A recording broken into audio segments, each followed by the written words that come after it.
नमस्कार दोस्तों, आपका बहुत बहुत स्वागत है टारगेट आरपीएससी विद कॉन्फिडेंस में। आज हम बात करते हैं आपके जो सेकंड ग्रेड एग्ज़ाम 2022 होने वाला है आरपीएससी का, उसके पैटर्न के बारे में और उसके सिलेबस के बारे में। तो चलिए स्टार्ट करते हैं। देखिए, आपका जो सेकंड ग्रेड एग्ज़ाम 2022 होगा उसका पैटर्न क्या है। तो देखिए, उसमें 2 पेपर होते हैं। फर्स्ट पेपर 200 अंक का और सेकंड पेपर 300 अंक का। तो फर्स्ट पेपर की चलिए बात कर लेते हैं। देखिए, जो फर्स्ट पेपर है वो 200 अंक का होगा और इसमें कितने प्रश्न आएंगे, तो इसमें आएंगे 100 प्रश्न आएंगे, है ना। इसमें 100 प्रश्न आएंगे और ये 200 अंक का आपका प्रश्न पत्र होगा। इस जो 200 अंक का प्रश्न पत्र होगा इसमें आपके जो राजस्थान का जीके है वो कितना आएगा। स्टैटिक जीके की हम बात करें तो उसमें 40 प्रश्न आएंगे और वो जो होंगे आपके 80 अंक के होंगे, यानी 80 नंबर के आपके 40 प्रश्न आएंगे राजस्थान के जीके के। तो सेकंड ग्रेड में राजस्थान का जीके बहुत ज़्यादा इंपॉर्टेंट रहने वाला है। इसका सिलेबस भी हम आगे देख लेंगे। फिर देखिए, राजस्थान करंट अफेयर्स, यानी कि राजस्थान का जो करंट जीके है वो कितने, तो वो आएंगे आपके 10 प्रश्न, है ना। 10 प्रश्न आएंगे तो उसके कितने अंक होंगे, तो उसके होंगे 20 अंक, ठीक है। उसके 20 अंक होंगे। फिर उसके बाद देखिए, विश्व एवं भारत का जीके, है ना। विश्व और भारत का जीके कितना आएगा, तो उसके 30 प्रश्न आएंगे और उसके जो है 60 नंबर होंगे, 60 अंक होंगे ना, 60 मार्क्स होंगे और 30 प्रश्न आएंगे। ये सिर्फ स्टैटिक जीके होगा, इसमें करंट जीके नहीं आएगा। फिर देखिए 80 20 कितने 100 और 60 160 हो गए। फिर बचता है आपका शिक्षा मनोविज्ञान, एजुकेशनल साइकोलॉजी। इसके 20 प्रश्न आएंगे आपके और इसके कितने अंक होंगे, तो इसके 40 अंक आपके रहने वाले हैं ना। 20 प्रश्न आएंगे, उसमें शिक्षा मनोविज्ञान आएगा आपका और उसमें आपके जो है 40 मार्क्स होंगे। तो देखिए, आप 80 + 20 कितने हो गए 100 और 40 ये 40 और ये 60 कितने हो गए 100, यानी 100 और 100 200। 200 आपके मार्क्स है फर्स्ट पेपर में और प्रश्न कितने आएंगे, तो 100, यानी कि 100 प्रश्न आएंगे। अब आप देखिए, फर्स्ट पेपर जो है आपके हिंदी, इंग्लिश, संस्कृत, उर्दू, पंजाबी और सामाजिक विज्ञान, विज्ञान और मैथमेटिक्स यानी गणित सभी के लिए कॉमन है। ये जो फर्स्ट पेपर है आपका ये सबके लिए कॉमन है। इसमें फर्स्ट पेपर में सभी का कॉमन पेपर होगा, किसी भी प्रकार का इसमें कोई जो है अलग नहीं होगा, वो सभी के एक जैसा ये पेपर होगा। अब देखिए, जो है आपका सेकंड पेपर है उसके बारे में बात कर लेते हैं, जो आपका 300 अंक का होगा और उसमें 150 प्रश्न आएंगे। तो चलिए दूसरा आपका प्रश्न देख लेते हैं। देखिए, दूसरा प्रश्न पत्र जो यहाँ पर मैं सामाजिक विज्ञान के उदाहरण के हिसाब से बता रहा हूँ, बाकी देखो विज्ञान और मैथ में भी यही पैटर्न रहने वाला है, ठीक है। मैथ में और इसमें भी यही सेम पैटर्न रहने वाला है। तो देखिए, सेकंड पेपर जो होगा ये सेकंड पेपर होगा आपका 150 प्रश्न आएंगे इसमें, ठीक है। और इसमें 300 मार्क्स होंगे ना, 150 प्रश्न और 300 नंबर का ये प्रश्न पत्र आपका होगा। अब सेकंड पेपर जो है इसमें देखिए, विषय का उच्च माध्यमिक स्तर का ज्ञान, यानी कि हायर सेकेंडरी लेवल का जो आपके विषय से संबंधित ज्ञान है उसके 90 प्रश्न आएंगे और वो कितने 180 मार्क्स के होंगे, यानी कि 180 अंक के वो आपके रहने वाले हैं। फिर देखिए, विषय का दूसरा जो पार्ट होगा इसमें क्या आएगा, विषय का स्नातक स्तर का ज्ञान, यानी ग्रेजुएशन लेवल का जो आपका नॉलेज है उस सब्जेक्ट का, उसके आपके 40 प्रश्न आएंगे 80 अंक के, ठीक है। 80 अंक के आपके 40 प्रश्न आएंगे, कितने हो गए 180 + 80 यानी 180 + 80 260 हो गए ना, 260 मार्क्स हो गए।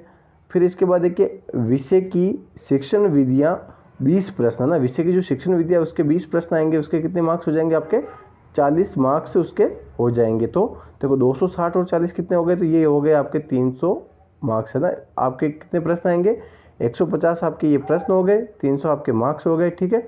एक प्रश्न जो है वो 2 मार्क्स का है। उसके अलावा देखिए, फर्स्ट पेपर और सेकंड पेपर दोनों में 1/3 आपके माइनस मार्किंग होने वाली हैं। तो आप जब भी आपका पेपर हो तब आप सोच समझकर जो आपको आते हैं वही प्रश्न कीजिएगा, क्योंकि इसमें आपके 1/3 माइनस मार्किंग रहेगी। 1/3 का मतलब क्या होगा, जैसे मान लो कि आपने जो है 1/3 मतलब आपने मान लो कि 15 क्वेश्चन गलत कर दिए, तो आपके 5 सही में से भी 5 क्वेश्चन माइनस हो जाएंगे। तो ये होता है माइनस मार्किंग। फिर इसके बाद देख लेते हैं फर्स्ट पेपर आपका हो गया और सेकंड पेपर हो गया। अब इसके बाद फर्स्ट पेपर का आपका सिलेबस, राजस्थान की geographical, historical, culture and general knowledge of Rajasthan. तो राजस्थान का भौगोलिक, सांस्कृतिक और ऐतिहासिक, सामान्य विज्ञान, ये आएगा आपका राजस्थान का भौगोलिक और सामाजिक जो है जीके आएगा। इसमें देखो राजस्थान के जीके में क्या क्या है, देखो लोकेशन यानी राजस्थान की स्थिति, एक्सटेंड विस्तार, relief features, climate and drainage यानी कि क्लाइमेट मतलब मौसम, ड्रेनेज यानी अफवाह प्रणाली, वेजिटेशन वनस्पति, एग्रीकल्चर, डेयरी विकास, पॉपुलेशन यानी जनसंख्या, डिस्ट्रीब्यूशन यानी जनसंख्या वितरण, ग्रोथ वृद्धि, लिटरेसी साक्षरता, सेक्स रेशो लिंगानुपात, रिलीजियस कंपोजिशन धार्मिक संरचना, उद्योग नियोजन यानी प्लानिंग, बजटरी ट्रेंड्स और मेजर टूरिस्ट सेंटर्स यानी कि जो मुख्य पर्यटक स्थल है वो, ये तो हो गया आपका फर्स्ट। फिर दूसरा देखिए आपकी एंशियंट कल्चर एंड सिविलाइजेशन, इसमें आपकी 4 सभ्यताएं आएगी, कालीबंगा, आहड़, गणेश्वर और बेराट, ये विशेष संदर्भ में बाकी से भी पूछे जा सकते क्वेश्चन, लेकिन 99% इन चारों सभ्यताओं से आपके क्वेश्चन पूछे जाएंगे। फिर देखिए आपका अगला बिंदु है history of Rajasthan 8th to 18th century, है ना, इसका ये मुख्य बिंदु दे रखा। अब इसके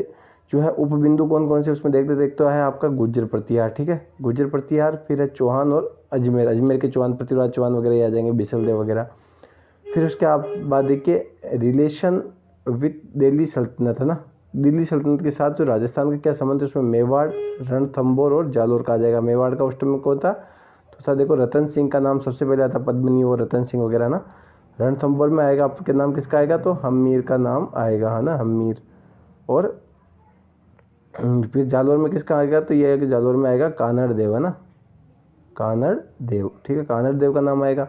फिर उसके बाद देखिए राजस्थान एंड मुगल्स, तो मुगलों का राजपूताना से राजस्थान से क्या संबंध है, इसमें सांगा आ जाएगा, यानी कि आपका जो है खानवा का युद्ध आ जाएगा, महाराणा प्रताप हल्दी घाटी का युद्ध आ जाएगा, मानसिंह और आमेर में हल्दी घाटी में मानसिंह भी आ जाएगा, चंद्रसेन आ जाएगा, राव चंद्रसेन, है ना, मारवाड़ का भूला बिसरा राजा, राज सिंह ऑफ बीकानेर, बीकानेर इसने जूनागढ़ का निर्माण करवाया था, अकबर का सेनापति था, राज सिंह ऑफ मेवाड़, है ना, मेवाड़ का राज सिंह औरंगजेब के समय जजियागढ़ का विरोध किया था और चारुमती से इसने विवाह किया था किशनगढ़ की राजकुमारी से। फिर देखिए history of freedom and struggle of Rajasthan, जो राजस्थान का स्वतंत्रता इतिहास है वो आ जाएगा ना, फ्रीडम ऑफ राजस्थान। इसमें देखो पीजेंट एंड ट्राइबल मूवमेंट्स, यानी कि एक तो कृषक विद्रोह आ जाएगा, किसान आंदोलन, ठीक है, किसान आंदोलन आ जाएगा एक तो, ठीक है, और एक आ जाएगा जनजाति आंदोलन, है ना, जनजाति आंदोलन, ठीक है, ये जनजाति आंदोलन आ जाएगा। फिर इसके बाद देखिए प्रजामंडल मूवमेंट आ जाएगा ना, प्रजामंडल, तो सबसे पहले जैसे जयपुर प्रजामंडल बना,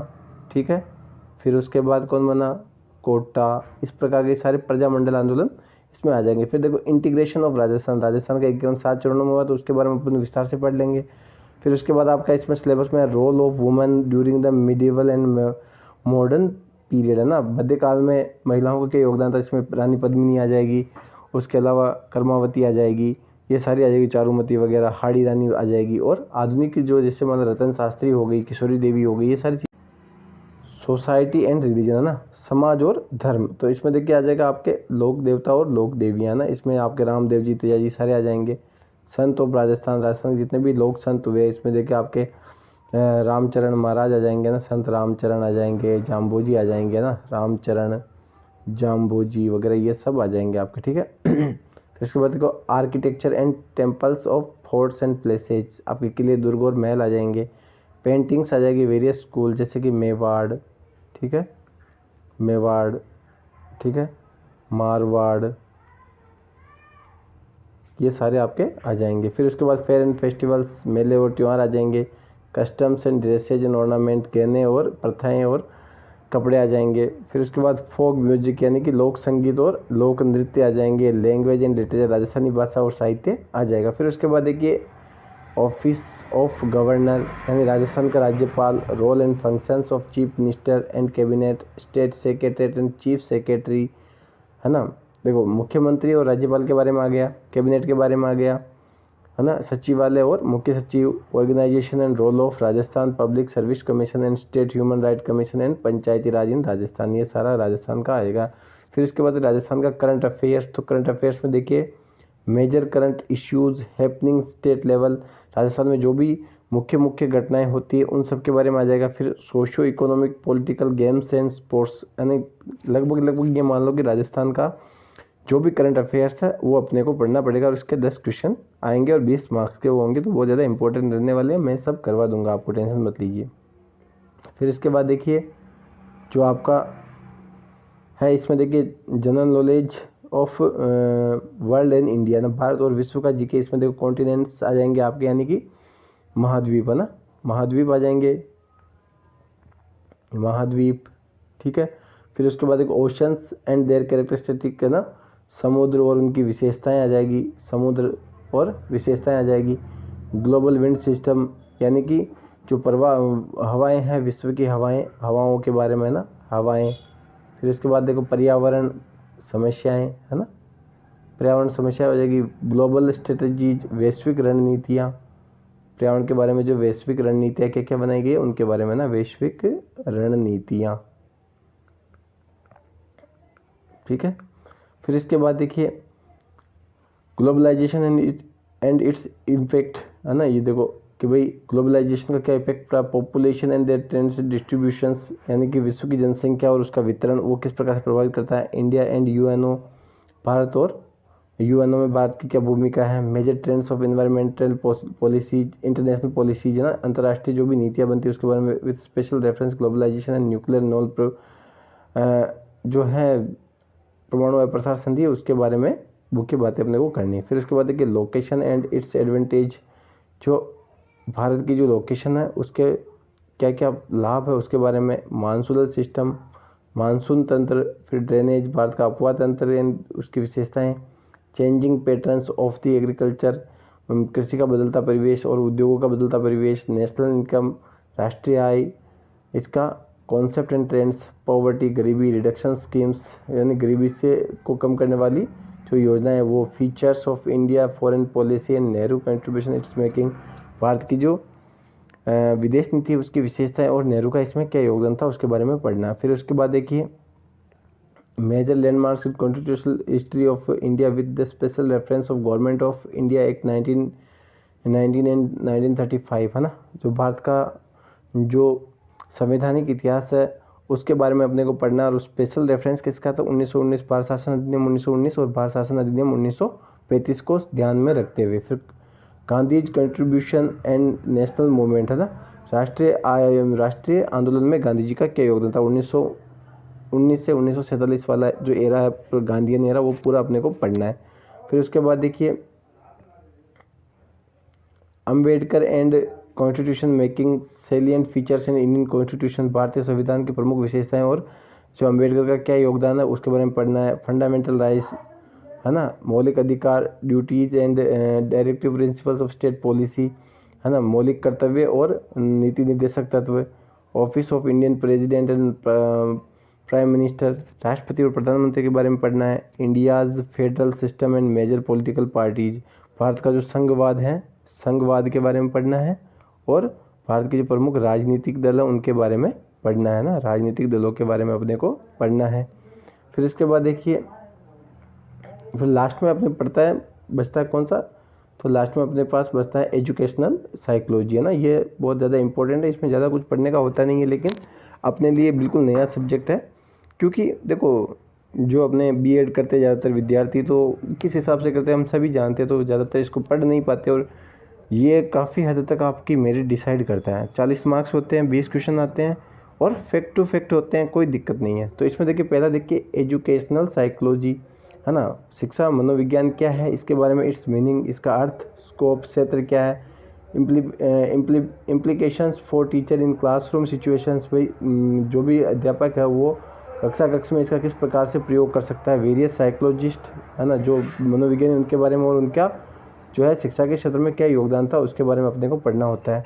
फिर दूसरा देखो लर्निंग यानी अधिगम, इट्स मीनिंग एंड टाइप्स, अधिगम कितने प्रकार का होता है, इसका अर्थ क्या है, different theories of learning and implications for a teacher, भाई इम्प्लीकेशन कैसे करेगा एक टीचर और इसकी विभिन्न प्रकार की जो थ्योरीज हैं अधिगम की वो क्या क्या हैं। ट्रांसफ़र ऑफ लर्निंग है ना,